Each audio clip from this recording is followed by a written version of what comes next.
Dans cette nouvelle vidéo, nous allons créer les 3 autres pages de notre site personnel, donc en récupérant en partie ce que nous avions fait pour la première page dans la vidéo précédente, et en faisant donc également des adaptations spécifiques pour chaque page.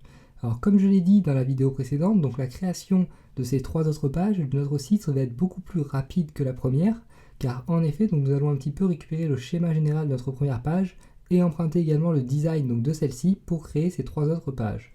Donc le but de cet exercice, une nouvelle fois rappelons-le, n'est pas d'en mettre plein la vue question CSS, mais simplement donc, de créer un site agréable, fonctionnel et ergonomique.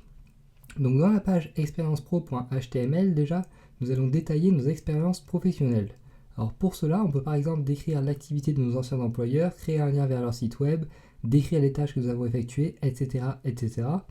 Donc pour ma part, je vais détailler seulement 2 expériences professionnelles, et je souhaite donc pour chacune d'entre elles afficher une photo à gauche qui me servira de lien et un texte à droite.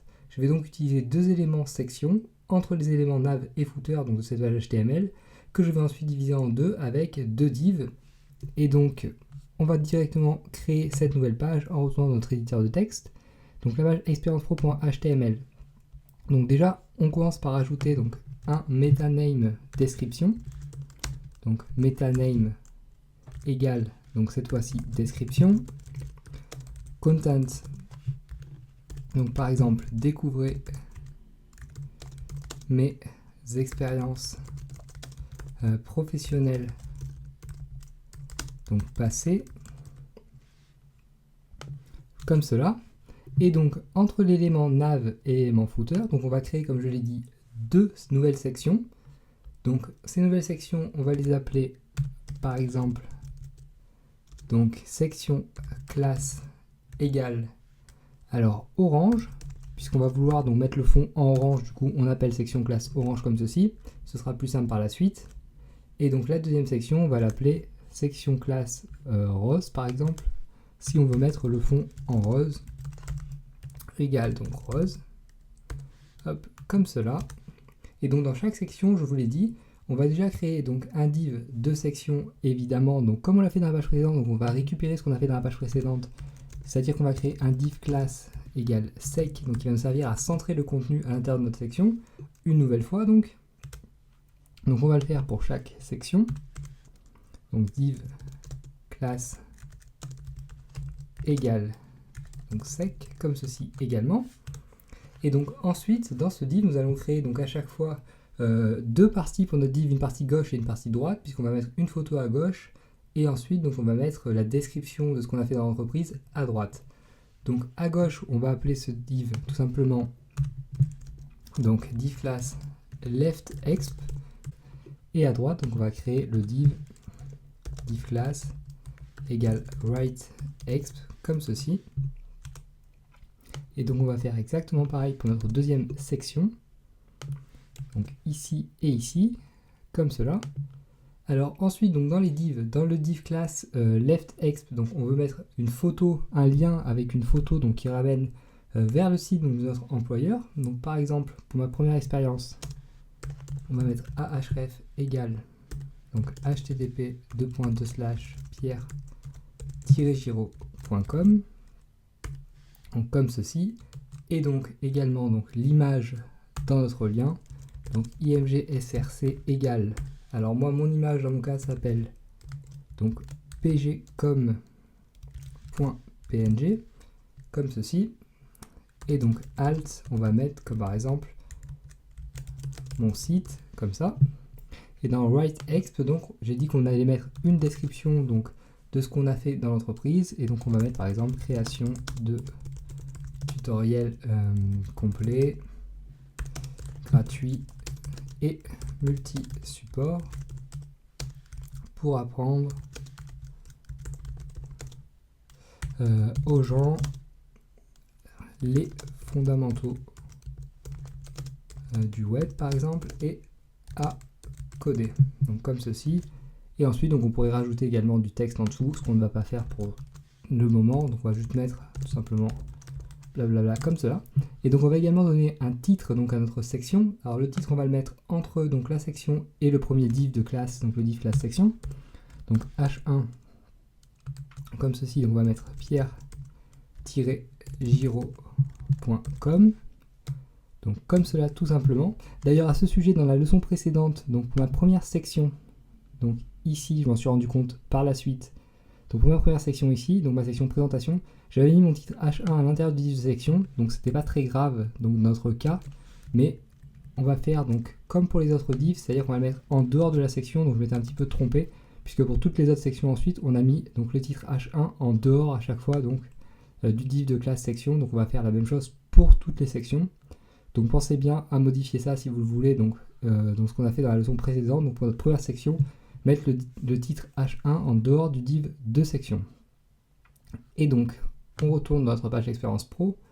Alors notre deuxième expérience, on va mettre cette fois-ci donc en titre, donc ici, on va mettre PrestaShop, comme ceci, et donc dans le left-ex, toujours pareil, donc ahref égale http://prestashop.com, comme ceci, et donc l'image donc qui va nous servir de lien cliquable, donc src égale, donc moi dans mon cas je l'ai appelé imgs presta tout simplement, donc .png également. Et donc on va mettre en attribut alt donc le site de PrestaShop. Et donc on peut également, tant qu'on y est, si on le souhaite, rajouter dans la balise ouvrante de mon élément A un attribut target égale blank, afin donc que le lien s'ouvre dans une nouvelle fenêtre. Donc c'est mieux généralement. Donc hop, je vais le faire pour mettre de lien ici. Et donc en dessous, on peut à nouveau donc écrire du texte. Donc par exemple, dans mon cas, stagiaire donc sur la marketplace add-ons de PrestaShop, comme ceci. En dessous, on peut mettre par exemple optimisation de la marketplace, du catalogue produit et maintien des liens avec la communauté et les développeurs. Donc tout simplement, on va se contenter de ça pour le moment pour cette page. Et donc ça ira très bien pour cette page en HTML. Donc on peut enregistrer immédiatement et l'afficher donc dans notre navigateur. Donc on met à jour la page, on va dans expérience professionnelle. Donc vous voyez bien qu'on a donc bien deux sections donc pour notre page. Donc ici j'ai encore dû mal refermer, je suppose, une balise A ou IMG. Donc ouais, ici donc j'ai mal refermé la balise IMG. Donc on enregistre, ce n'est pas grave, on réaffiche, donc maintenant ça s'affiche beaucoup mieux, donc ceci n'est plus en lien. Donc on a une image ici qui est cliquable, donc qui va ramener sur le site donc de l'employeur en question. Donc si on clique, vous voyez qu'on est bien ramené donc sur le site. Donc c'est fonctionnel et nous n'avons plus qu'à mettre donc le tout en forme, en CSS encore une fois. Et donc en CSS on va pas faire très compliqué, donc on va tout simplement se contenter de mettre un petit peu la page en forme, c'est-à-dire de mettre notre lien image à gauche et notre contenu à droite, et également donc d'appliquer une couleur de fond et une bordure donc à nos différentes sections dans le même style que pour la page précédente. Donc on retourne dans notre fichier CSS ici, donc style.css. Alors ce qu'on va faire, donc on va se placer tout en bas de notre code, mais avant le media screen toujours. Donc on va commencer par cibler donc nos sections, donc les sections qu'on avait appelées classe orange et classe rose.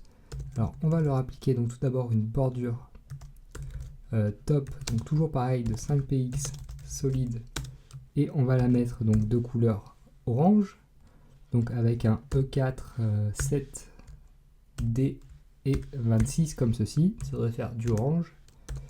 Ensuite une couleur de fond background color donc assortie à la bordure, donc 228 117 38, avec donc une opacité de 0,15. Et donc finalement on va mettre cette fois-ci donc une marge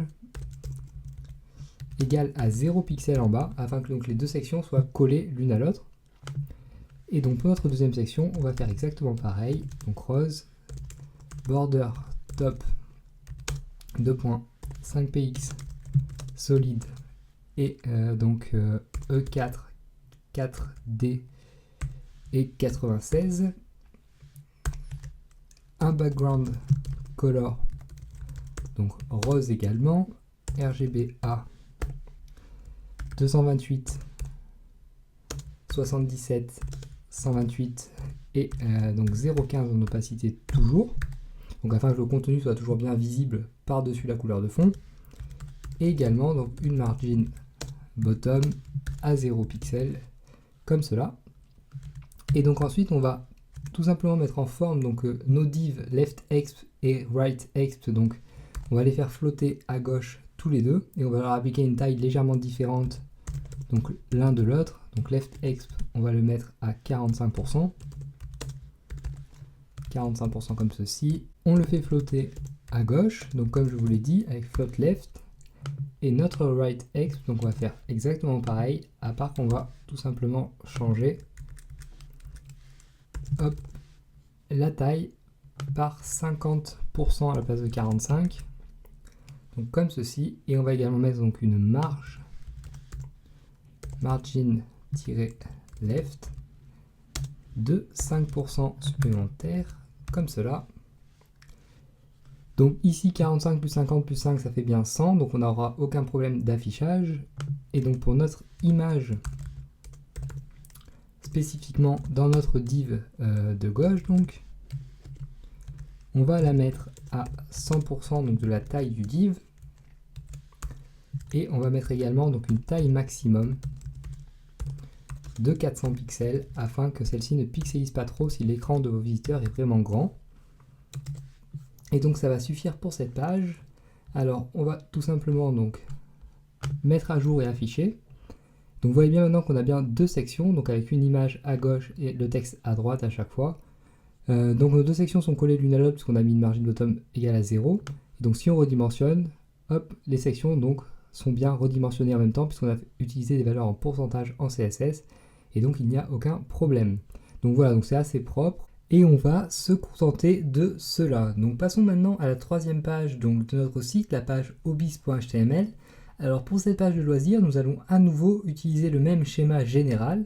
Donc nous allons utiliser un nouvel élément section par loisir et afficher à chaque fois une image et un petit texte donc, qui vont accompagner donc, cette section.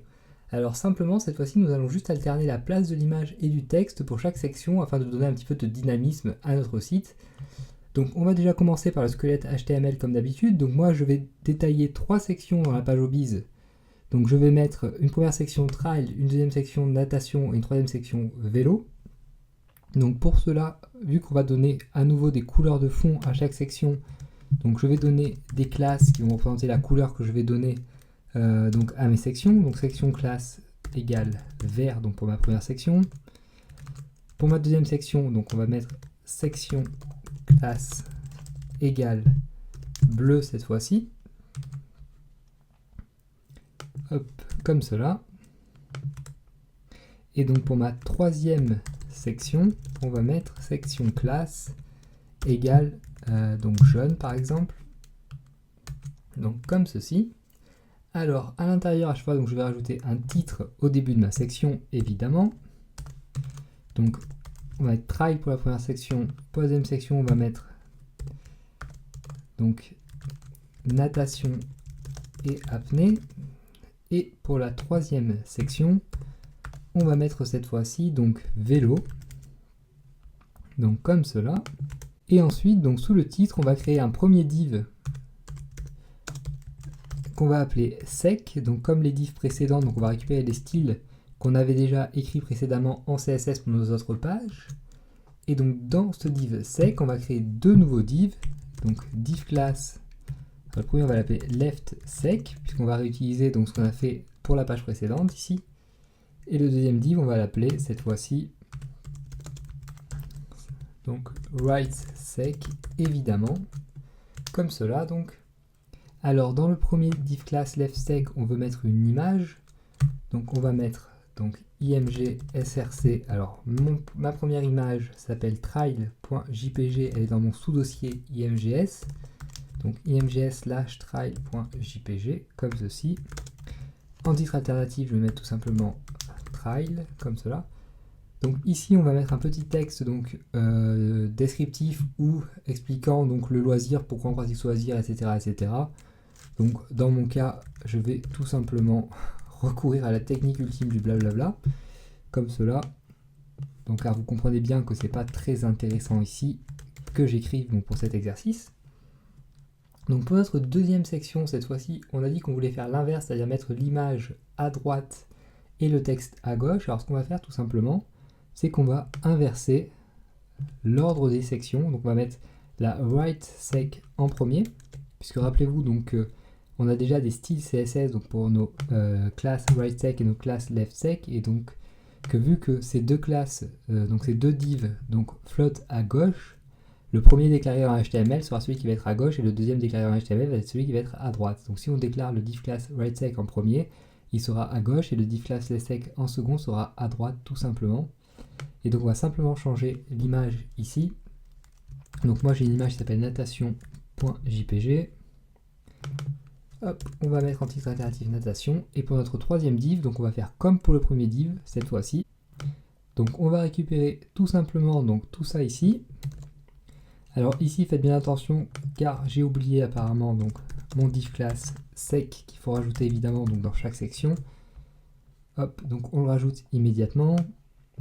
On le referme à la fin de la section. Donc encore une fois, c'est intéressant de bien l'indenter car on se rend vite compte de si on a fait des erreurs normalement en HTML. Donc ici, on met bien donc, le div class sec juste après le titre H1. Et donc notre troisième section, on a dit qu'on faisait comme pour la première. Donc cette fois-ci, mon image s'appelle vélo.jpg et en titre alternatif on va mettre vélo tout simplement, blablabla, donc c'est très bien comme cela. Donc on enregistre immédiatement et on va voir le résultat dans notre navigateur. Donc on met à jour la page, on va dans notre page loisirs donc, et vous voyez bien qu'on a trois sections, donc trail, natation et apnée et vélo, avec à chaque fois une image et du texte. Et donc notre deuxième section a le texte avant l'image puisqu'on a inversé la place des divs. Alors par contre, nos contenus devraient déjà être positionnés vu qu'on a réutilisé les mêmes divs que pour la page précédente. Donc j'ai dû faire une erreur certainement. Oui, donc évidemment, ça peut pas marcher comme ça. À chaque fois, j'ai mis donc left sec et right sec, alors que c'est évidemment left exp et right exp. Donc on va changer, modifier ça immédiatement. Puisqu'on se rappelle, donc qu'en CSS, on avait déjà défini des divs left exp et right exp, et donc on voulait s'en resservir ici.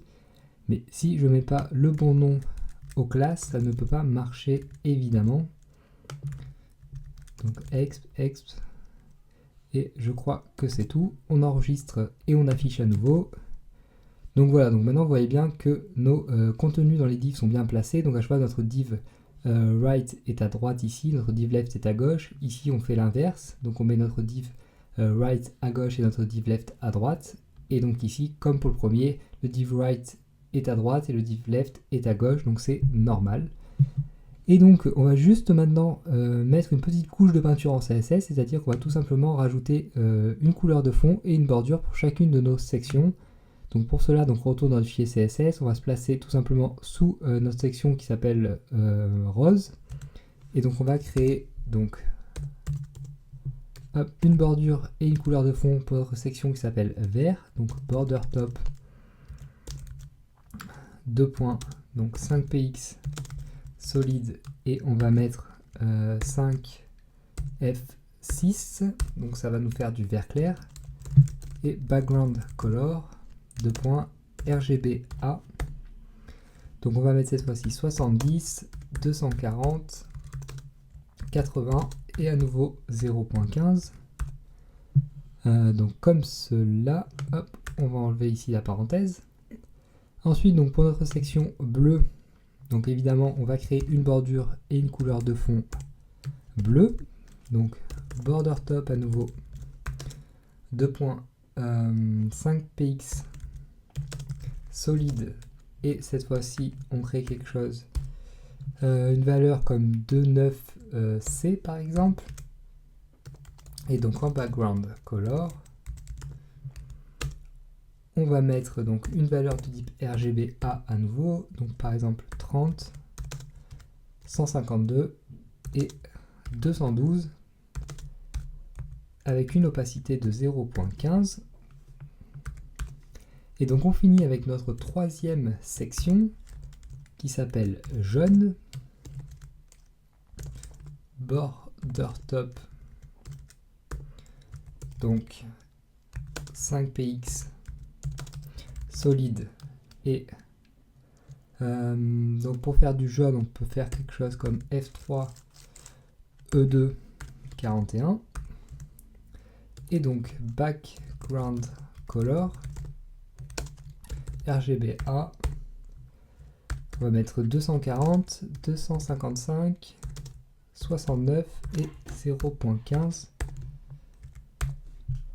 Donc comme cela, on enregistre et on affiche immédiatement. Donc vous voyez maintenant que nos sections sont bien habillées, donc elles ont bien une couleur de fond et une bordure, donc comme pour notre première page ici d'accueil. Donc on récupère évidemment une nouvelle fois le même style afin d'avoir un site à plus ou moins homogène. Et donc tout s'affiche bien. On peut redimensionner la page à loisir également, donc vous voyez bien que tout s'affiche toujours bien, donc pas besoin de rajouter des règles spécifiques pour les différentes tailles d'écran vu qu'on a utilisé une nouvelle fois des valeurs en pourcentage en CSS et qu'on ne souhaite pas à chaque fois donc recréer toute notre page dans ce cas-là. Et donc il ne nous reste plus qu'à nous occuper de la page de contact. Alors comme nous ne connaissons pas le PHP, nous ne pouvons pas encore créer de formulaire d'envoi de mail. Et nous allons donc simplement nous contenter d'écrire notre mail en remplaçant le arrobas par un @ éventuellement pour éviter que des robots polluent notre messagerie.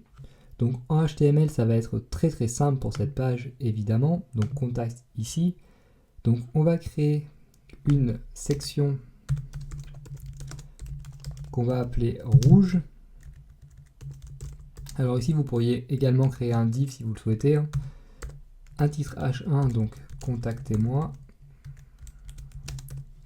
Comme cela. Et à l'intérieur donc de notre section, on va également donc placer un div class sec afin que cette section ait le même style général donc que nos autres sections créées précédemment sur les autres pages de notre site. Donc on va écrire tout simplement une petite phrase comme ceci. En dessous on va mettre donc n'hésitez pas à me contacter à l'adresse suivante, donc on va mettre entre des balises strong pierre.giraud donc @edec.com comme cela tout simplement.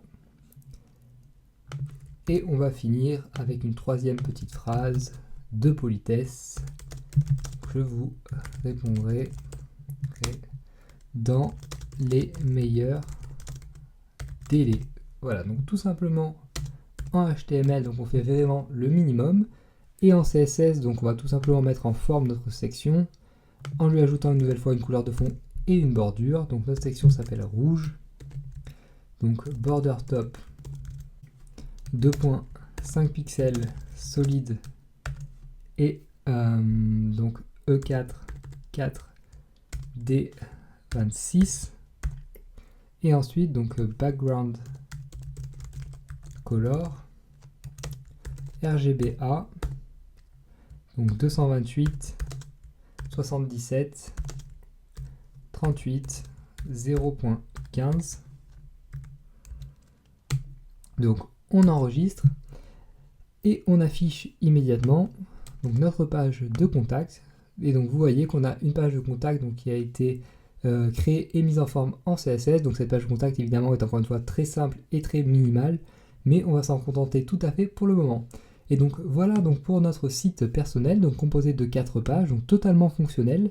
Alors encore une fois, donc le but n'était pas d'en mettre plein les yeux au niveau technique, mais de créer quelque chose donc d'agréable à regarder et d'agréable pour la navigation de vos visiteurs, et donc qui soit fonctionnel. Et c'est le cas pour ce site donc qui dispose de 4 pages avec un même thème donc qu'on retrouve sur les 4 pages, donc un thème récurrent, afin de créer une certaine homogénéité dans notre site internet. Voilà donc tout pour cette leçon, et donc la prochaine leçon sera la dernière, donc ce sera tout simplement une conclusion de ce cours et de cet exercice.